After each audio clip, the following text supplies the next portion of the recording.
let's discuss the idea of ribis with shutfus when a partnership with two people invested according to the Rif and according to the Rambam. Shutfus means one person even put in the money, but both people are working.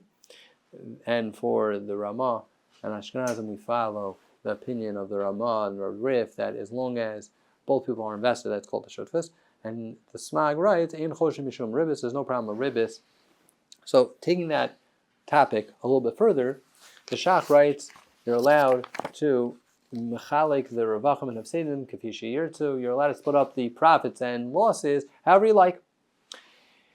The Chavos Das, so to speak, takes issue with this and limits that significantly.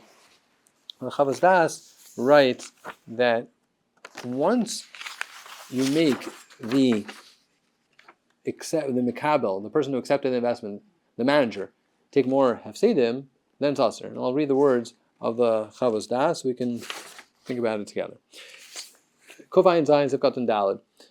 Ayin Shah Sefkatan Gimel Ad Cholkam Rebbe Behasa Beinin Is a Inyan Shirtu. You can split however you want, says the Shach. Nire Davka Leinian Shein Zer Litin Los Harticha. The only kula of a shutfus, kula, it's not just a magic wand. You wave shutfus and ribis disappears.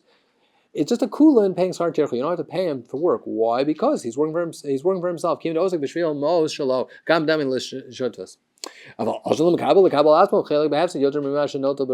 However, it is usher for the Mikabel to accept more losses than gains.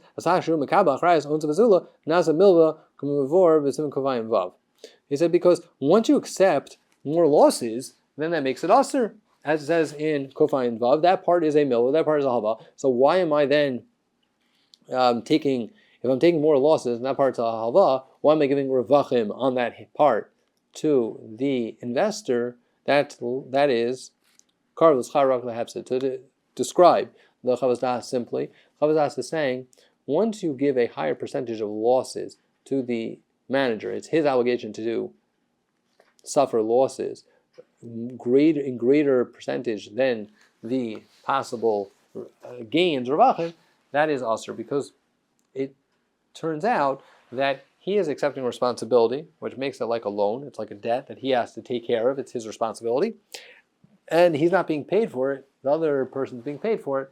That is like ribis. It's only d'Rabbanan because this is still fundamentally not to be used for himself. It's like an iska. It's like a pikadon midaraisa. So it's only a d'Rabbanan, but nonetheless, as we'll call a karvus charak lehepsid, the figures are stacked against the against the manager, and it's his obligation to have to pay. And that would be Asr Seth Chavos Das. He raises one point that, wait a minute, shouldn't this be mutter? According to the Ramah and Siv Aleph, the Ramah writes that from the Torah Kollel, based on the Gilon Tosos, on that if somebody accepts all achrayas, the nosein, the investor, accepts all the achrayas, all the responsibility possible for the loan, then it is no longer considered ribis for the investor to get profits from the loan. That's the opinion of the Torah Kollel. Once the investor takes all the achrayas, it becomes a pikadon, an investment, as opposed to a loan altogether. Torah Kollel quotes that, as does the Ramon in Kofayin Zayin Tifal. However, Chavos Das says that's not really relevant over here. Why isn't that a good kula for shutfus? I'll tell you why. It's because there's a benefit. That Torah Kollel only applies when it's purely that the manager is just managing the money as l'shliach, and he makes no benefit, no money. Often, not like an iska where he makes a side benefit, or no financial or even tangential, non-financial benefits. Over here, as opposed to that case, he is benefiting because it's a shutfus. Imagine noting Reva Mizah Sashan Asa Milva Machman Shukabla has said Havi Ribis. Lo Damil had a Siv Aleph, says the Chavos Das. It's not like the Ramada Hacha. He has a greater percentage. It's cheaper by the dozen. He has more money. So he has more money. He's able to do L'Sorach Esek, he's able to do bigger businesses, deals, and therefore that would be usher for the manager to take upon himself such a responsibility. The Darkei Tshuva quotes that the Chachmas Adam is lenient on a few things. First of all, he says it doesn't matter when we make a shutfus how everybody invests. You have to invest the same amounts. The Sheret Chaim had something about this, but the Chachmas Adam said there's no problem with that. fine. And the Bris Yehuda also follows the opinion of Chacham Sadim. Then he mentions that the Chesed Avram really says, Hevi Midivrei Smag, Shemavor L'Dvar V'Hedya. It says explicitly in the Bahag, in the Smag, rather, Smag, not Bahag, you're allowed to split it up however you like. Obviously, that's not like the Chavos Das. That was his grandfather, so he wanted to defend his grandfather and said, it depends on whether you're paying out of pocket or you're paying from the Shutfus. If you're paying from the Shutfus, it is mutter. Because then you don't have any Shibud Guf, as opposed to if you're paying from his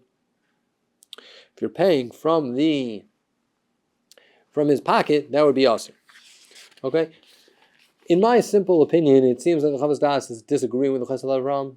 That really the Chavos Das is saying it's Asr to accept achrayas greater than the Ravachim. For the Mikabel to do such a thing would be Asr for accept such a loss, such a responsibility. And the Chavos Das is giving an answer for his grandfather doesn't actually fit within the opinion of his grandfather. That's my understanding. It's my chalokas. And the Chavos Das would understand the Smag is not against him. Why? He would say the Smag saying you can make a Tanai, and the Shach means you can make a Tanai for Racham and Hesed as you like, meaning they have to be equivalent with each other. It has to be 20-80 both on Ravachim and 20-80 on Hafsedim, or 50-50 on Ravachim and Hafsedim, whatever it is, 60-40, both for Ravachim and Hafsedim. However, what he means is, Kfisha Yirtza means irrelevant of the money split. Even if they both put in equity 20-80, you can have the split be 50-50, and so on and so forth. That's all the Smag means. And yes, it's against the Rambam, but that's not a problem, because the Rambam Jalanti learned that the Rambam means it's only you're allowed to split where there's greater Ravachim than Hefsedim, or more Hefsedim on one side and less Ravachim on that side. You can split totally an unequal distribution when we're talking about Shnayim, two people, Nozim and Odnim, two people in the Shutfus are both working, because then this is their payment. Part of their payment scale is then two people are working differently, different skills, different strengths, so they're both paid differently, accordingly, and therefore it makes sense that they are, if they're paid different, they're both working, they're paid differently, that's fine to distribute the Ravach and the Hefsed not fully equivalent to their they don't have to be justified 20-80 both by Ravachim and Hefsedim. So that's how I think we can explain the Chavos Das. And the Darkei Tshuva quoted the Chesed Avram was lenient on this. The laws of Ribbis, chapter 22, footnote 2, quotes the Chavos Das. At face value seems to be machmer on this. The Darkei Tshuva Chaf Aleph also quotes the Parshat Mordechai, is also lenient on this. The Ate Levona accepts the Chavos Das. The Imre Yosher Rameir Arik also accepts the Chavos Das, and he is Tamea on the Chacham Sadim for this reason. The Bris Yehuda quotes the Chavos Das as Yesh Omrim on top. Seems like he's really choshev for that opinion. The Torah Ribbis quotes this as a big machlokas, and he puts the Slach as agreeing with Chavos Das. Fundamentally, I think usually it seems like the Slach is on the other side. The other thing that the Torah Rebbe is interesting in terms of Schar Kotzuv, we'll get to soon. We'll get to, and then we'll hopefully return back to the Torah Rebbe somewhere on that point. The Maram Jalanti is lenient when they're both Nosem and Notem Medaber, and then he allows giving more profit to the investor and less losses to the investor. That's perfectly fine. You can distribute however you like when it's a Shutfus when they're both working. That's the Jalanti. Is not arguing with the Chavos Das. It's talking about only one working. Chacham Sadim is arguing with the Chavos Das. Chesed Avram Nachalas Avos, who is the same person as Shardeya, as is the Eretz Tzvi. All three, who is the nephew, or great nephew of the Chesed Avram, and all three of them are lenient against the Chavos Das. Basically, or reinterpret the Chavos Das talking only when you're paying out of pocket, not the Beso. The Marsham goes through this, and he seems to be lenient, like the Chesed Avram. He has a case, Chelik Zayin, Simin, Memhei. Marsham is dealing with somebody who lent money to a company, and now he wants Rebbe. So he says, where Ruvain put in more money than Shimon, and he's taking off a percentage from Shimon's money based on how much more money he put in, 10% on the money he put in. Basically, he's taking a revach, a percent interest, based on the greater percentage to the money that they put into the shutfus however much more he put into the shufas than his partner, he was taking a profit on that. It says the Marsham, of course that Tanai is batel, is invalid because it's Tanai to pay ribbis. If it wasn't with a heteriska or with a non-Jew. So then he said, however, let's say it really made Ravachim, the greater percentage that Reuven put into the shutvis than Shimon did, he's allowed to take the Ravachim that it actually accrued to. That's what the Tashbeit sounds like, unlike the Radbaz. But he says, certainly should be allowed according, each person could take certainly according to their money, because even though usually in a shutvis everybody takes la'emsa, schar la'emsa, but over here when it's understood, clearly they're makbid, they want to get according to their money, if putting in more money gives me more money in return, we are allowed to follow that as low as a Tanai.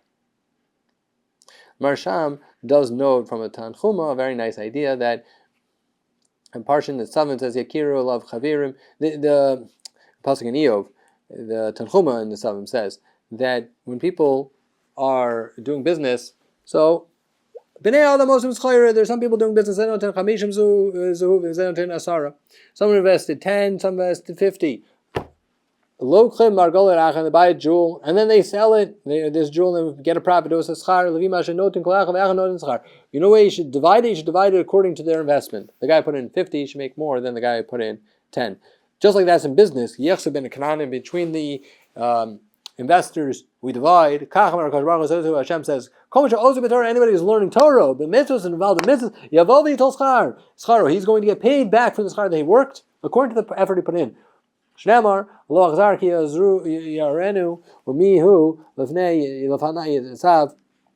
is it that I'm not going to pay back and who is working in front of me? You knew who's working in front of me is going to get paid? You, Jewish people. In this world, you're standing l'kabel mitzvahs, to do my mitzvahs. You know what I'm going to pay you? Your dividends and returns will be the Marsham has another case, Chelik Zayin Simon Kuf Mem, where he says that he was set up that there's 12% promised to the investor, and the rest of the profit was going to be split.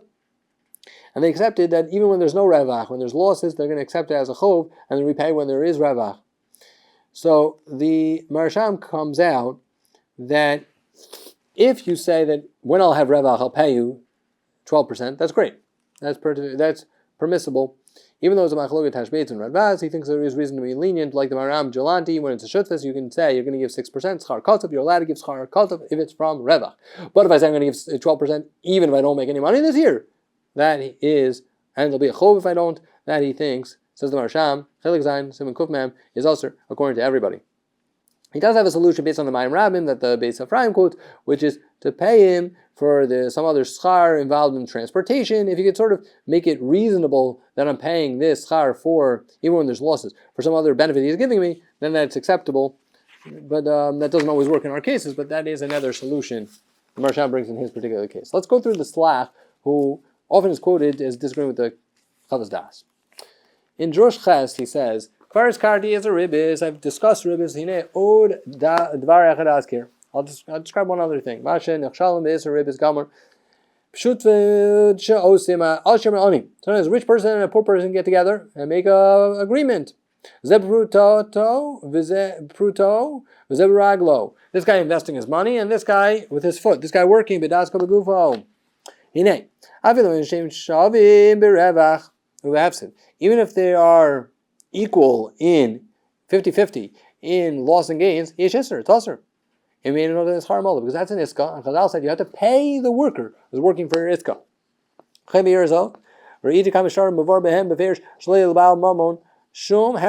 We also made sure there should be no losses. Basically, the manager is taking achrayas, kol achrayas hefsed al midasi, and then they split profits. But all the revach is upon the midasik. So that's for sure. It's a gomer. That's ribbis. Because it turns into halal. Once the manager is responsible to pay out of pocket, that's a loan. That's also. Amnam, he says, that's when it was like an iska. As long as there's some profit that's given over to the possible profit given over to the investor, the manager, even if it's not exactly equal. Something, even if it's 99 to 1, whatever, it's not equal. but there's some profit possible to give into the manager, even though it's not equal in losses also. It sounds like he's not holding like the Chavas Das. It doesn't have to be lined up, the hefzer and the revachim. If it would be 100% achrayas on the Messiah's sake, of course that becomes a halva and zaser. In kan shuftas legamri, it's not even shuftas. And then he's explaining the rif. He says a different explanation than what most people say. The Slach Note of Yehuda says that near tama of animukol shel rif mishum in kan halva. It's not a halva. Bishma is someone doesn't give. That's an iska, and then why is he working? He's working for me for free. But over here, one guy gave a little bit. Since the regular rule is and two people invest, we split it evenly. So if that's true, so that's perfectly fine, even if the one person takes a lot of achrayas. So it comes out the other person, it's like he has very little in the pot. Okay, but it's very little, but so what? It's something. So he should automatically, both of them should get 50-50 rewards. Imay notel yoter michati rebach adayin in kan milva. Shofilim tislomer shalveo al vi erach chelak harva shenotim mikomok kivin shenesh gam lo notin is asach. But shotas, even if part of it's a loan, but some part of it's not a loan, some of it's not a achrayas on the manager. So then they both have stake. They both have still stake in this. They both the shutva still. Then we can still split it 50-50 in profits. Now, according to the Slach, if you really follow his argument, once you take all of it, then it becomes us because it becomes a halva. If you really follow the Slach's argument, it seems like this concept is not so malleable. You can't apply it to every single case, and it starts saying that you could split up according to all the time that you want. Rather, the pshat and the rif really is you're allowed to get 50-50. Even though it's not particularly in achrayas, it's not even. To get further than that would actually probably be usr. That's the opinion of the Slach and understanding it. Now it comes up with some general understanding of why you're allowed to do schar lamsa. So because that's the normal way of shotvim, to give a schar lamsa, even though one person has a lot more than the other. Now, in theory, you could tinker with the Slach and say maybe he would even mean if you make it t'nai that it should be more than 50-50 of revachim. Perhaps that's also mutter. Maybe that's perhaps arguable that he would allow such a thing, but it's not at all clear. It seems like it's coming from a, so to speak, a natural setup of Chazal. The structure of a shutfus is 50-50. Now we could say it's permitted when even any person just has a small 1 to 99 percentage in this pot. So then they're both part of the shutfus and schar l'amsa, and that's reasonable. Even one person is taking a lot more achrayas, but not all achrayas. This is going to be relevant, but not the same. Quite similar to the Zera of Ram Yitzchaki that the Divrei Gaonim quotes, which is that you can't do preferred return of all 200, but as long as $1 out of 200 is going to the manager, that's allowed. Which is important, similar to this slach. The Chacham seems to be not like the slach, and not like the Chavas Das at all, because in my name you can make preferred return 1 for 100, 1%. You're not allowed to give 1% preferred return usually. If you say that I'm going to give you whether there's revenue or not, I'm going to give you 1%, that's ribs because it's someone it's a loan. Even if you say you're going to first take that, and then the rest, beyond 1%, you're going to split, that still is avik ribbis. Because it's not that the investor should get more money, the opposite, the manager should get more money, according to Chazal. But what's a good solution to give 1% fixed returns? Make it a shutfis. They both put in money, and you can do this. You see, he allows schar kotzev. He allows giving them 1%. Sounds like first not like the Chavas Das, because giving him 1%, even though the Ravachim and Hafsedim are the Ravachim, one person has advantage, the 1%, and the other person, when it comes to Hafsedim, are still 50-50. Seems like he's very much not like the Chavas Das. And it seems like, in theory, the 1% is, even when there is losses, then it would be, that is, and he writes it in the Shtar, Heteriska, in his Kufmam Gimel, Simon, he also writes this as well. But it could be he only means to permit. Certainly told Rav Ike Sultan. It could be he only meant only when you're making money to give him 1%. That perhaps is already matered by the shutfus. If he matered even further, it's a gigantic proof, very big source. Chag ben Yamin says this is a proof that the Chachmas Adam does not agree with the Chavas Das. He's more mekel. I'm not sure that's 100% mochrach, because could be he's talking about that you give him the first 1% revach, and that there's a lot of achrayas on the hefsedim, or all the achrayas for the hefsedim, and then or if there's hefsedim, he needs to take 1% of the hefsedim. Basically, it could be really he's talking about a case where you'd set it up that the first 1% of the revach goes to the investor, but also maybe the first 1% of the hefsedim also will go to him. Okay, but I do think, generally speaking, this seems to be a proof against Chavas Das, like the Chacham Ben Yamin said. Chacham Ben Yamin sets up the machlokas that if you want to set it up, if you want to make it not fair distribution of revachim and hefsedim, the Chavas Das is machmir, but many are mekel. If it's not paid mi beito, it's just paid from the shutfus. The Mincha Yitzchak Kotchas the Rami Paskins like him when he's talking about a bank and treating it like a shutfus. And the one person lends to the bank, they're going to lend back to you. So for that Durabana, we can be lenient to assume for a shutfus there's no ribis. Okay. There are other opinions on this matter. The Maram Jalanti's tshuva. Maram Jalanti Simon Sarichet the Magin of Yerushalayim 1500s. He says Reuven gave it $100, Shimon $1,100, Levi $1,200 into a business deal.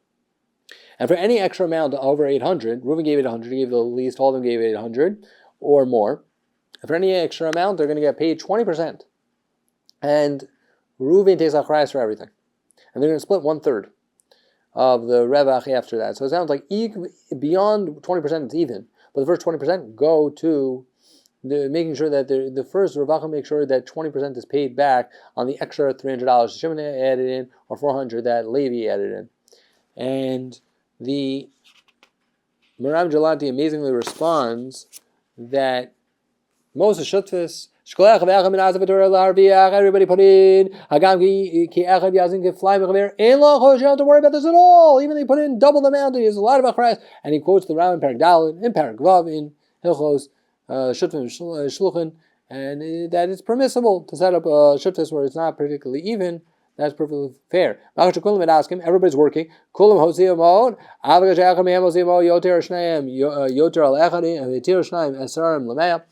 giving them 20% on their money extra they put in, no problem. Because this is a shutfus, you can split it up however you like. Maram signed Moshe Jalanti.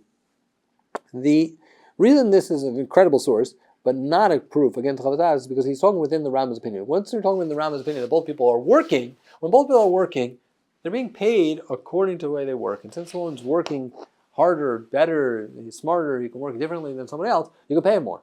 And you could take, the other party could take more achrayas just to cover that payment. So the fact that an unequal distribution is permissible when both are working is not a proof for when only one of them is working. So even though there's a different definition of shuttas for the Rambam and for the Rif, but once we're working within the Rambam's definition, we can matter a lot more when both of them are working. Even though it would be seemingly promised return, and even though it would be a lot of achrayas, it doesn't matter, it'd still be permissible. But if we were talking about one of them working, that would already be a problem to do this type of thing. Even if we accept the Rif Lahalacha, it's still one person working, you couldn't possibly do such a schar cuts of 20% before anything else. Nachlas Avos, the author of the Shardea, says a case where Reuven and Shimon both put in $500 and then Reuven added another $1,000. So he wants 12% and then to split the rest. Shimon is the working man and Reuven is the bigger investor. And Shimon gets paid a weekly fee. So he says, There's a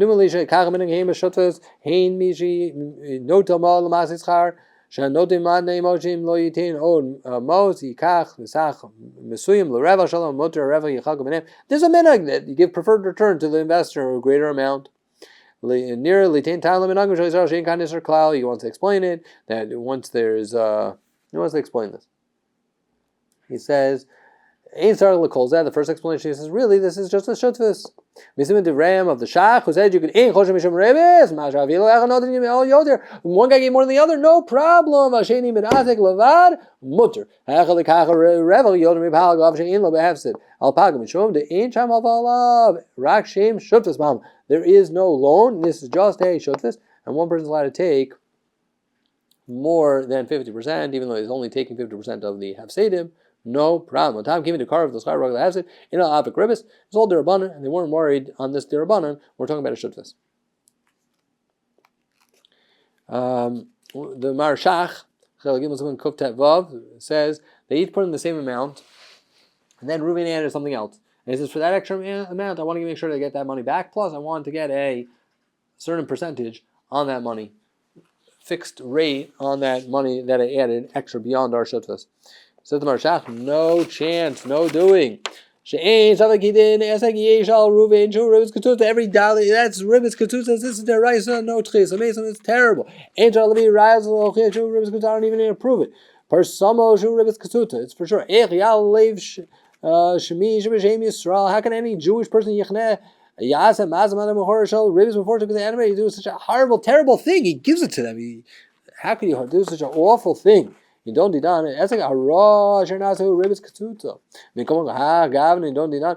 Adif tvei last time deraisa have ribbis ketuta. In this case, for sure is deraisa. He carved the milk have ribbis ketuta. He goes back and back and he continues and continues. For sure, this yotzei b'de'anim. It is ribbis. No question.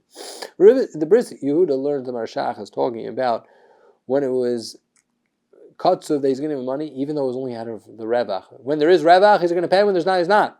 Chagam Yamin argues, no. This is talking when there is definitely Ischar Katsuv. It seems more convincing like the Chagam Yamin because he's talking about Ribbis Ketuta, and that only makes sense if it was Katsuv. Also, he made a comparison to Rabbeinu Tam Son Barzel. And Son Barzel, Rabbeinu Tam, was Ribbis Ketuta because that was Revach ben Yeh ben Loya. Whether or not there was revenue, he was going to have to pay.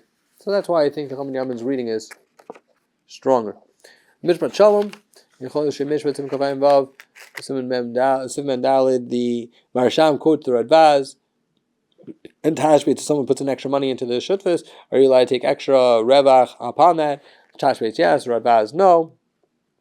But it's not particularly compelling that this is particularly relevant to our cases of giving an extra amount for a greater investor than for an investor compared to the manager, because the Radvaz and Tashbeit were talking about someone who, after the shutfus was already arranged, wants to give money without the permission of everybody else. So do you say that he's like making a loan to the company? That's not part of the shutfus at all. So if it's not part of the shutfus, it doesn't follow the rules of the shutfus. Of course there's ribbis on that.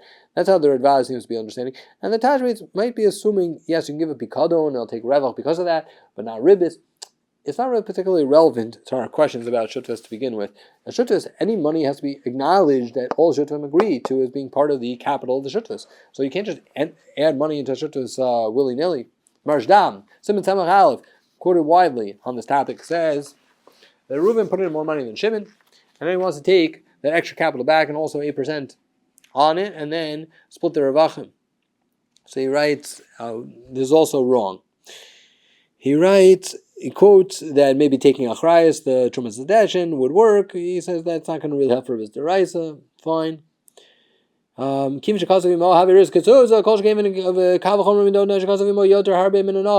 more than the practice is usually to give for a shutfus. Obviously, it's only because of a loan. Obviously, it's no different than any other case where someone says, "Oh, come and live in my. Since you lend me money, come and I'll live here for free. So I'm giving you a benefit." That's ribbis. Same thing with the tourist says when you do a sale and you give him a discount for a prepayment. When it's a tremendous discount, then even if you didn't say anything, we give into tier pricing, it's still usher because it's such an obvious difference between us, the regular price and the discount price for early, that makes it obvious that there's time value money being paid. Ribbis. Even accept achrayas, it doesn't help. You can't pay him extra. That's the Marshtam. It's quoted widely again. Machlokes Pritz Yehuda says this is talking about even though it's just revachim from the schar, it's also aser. I don't think it's, and the Chag Ben Yamin doesn't think this is mochrach. It could very well be he's talking about, I give him not just from the schar, I give him whether there is ravach or no ravach. I'm going to give you a schar kasa, but if it wouldn't be that, it could be Marshdam would allow it. The Divrei Gaonim quotes a Zera Avram who allows giving with two people invest and one person invested more. You can't give the investor preferred return of all $200 first, $200 come in. You can give him $199, and 1%, whatever, some percent goes to the manager. But it can't be all or nothing. And once you do that, then it's not a car of the schar because it's not something particularly kutzuv upon the manager to have to give. As long as he could possibly make, that's allowed. So he also says it fits with the Marshdam. In that respect, it sounds like though that he understood the Marshdam to mean that if you didn't take a krayas for the hefsid, then it would be for the extra amount. That would be usher. Basically, you can learn that the Marshdam seems to be the Marshdam is machmir on these cases. It would only be if you don't get preferred return completely to the investor. Okay, so it could be the Marshdam is machmir, even though he's only giving from revenue, like the Bris Yehuda learns. Whether this is foolproof or not, it's a tremendous raya less or to be machmir on shilas when you're giving schar cuts of preferred return. And that's all given to the investor before the manager. Okay, so the Shevet HaLevi breaks it down basically to us, and he says Shutfus doesn't cure all issues with the ribbis. And you can't give ravach when it's katav. When it's not katav, you can be lenient, like the Marsham and other poskim who are willing to be lenient on that question. That's in Chelik Hey Simon Tzadi Zion in Shevet HaLevi. Minchat Shlomo was entertaining the idea that a investment in a bank would be a shutfis, and then he comes up saying, since of clawback, we don't take clawbacks from those people, it's really not a shutfis. It just shows that an absurdum, it's not reasonable to say that every time someone puts money together, obviously it's a shutfis. The Rabbi Mendel Shafran in the Yashav HaTov Yud writes about this topic. He says by shutfis, prefer returns. It seems like the Chavaz Das would say it's usher, and that's why he says it's a problem. Then he mentions the slach, and then he says that it would be mutter though if both of them are working. Sounds like he's uncomfortably lenient like the Chesed Ravram and the Slach, but he's willing to be lenient when both of them are working. Rabbi Yisachar Schreiber also thinks it's a problem to have the preferred return, but he says the Chachmas Adam allows such a thing. So, to summarize, some of the issues in the waterfall distribution preferred returns with ribbis are this unfair distribution. That would be seemingly against the Chavaz Das in terms of shutfis, but there are mikilim on that, like the Chesed Avram, Eretz Tzvi, Parsha Drachim, Nachal Savos. That's one topic.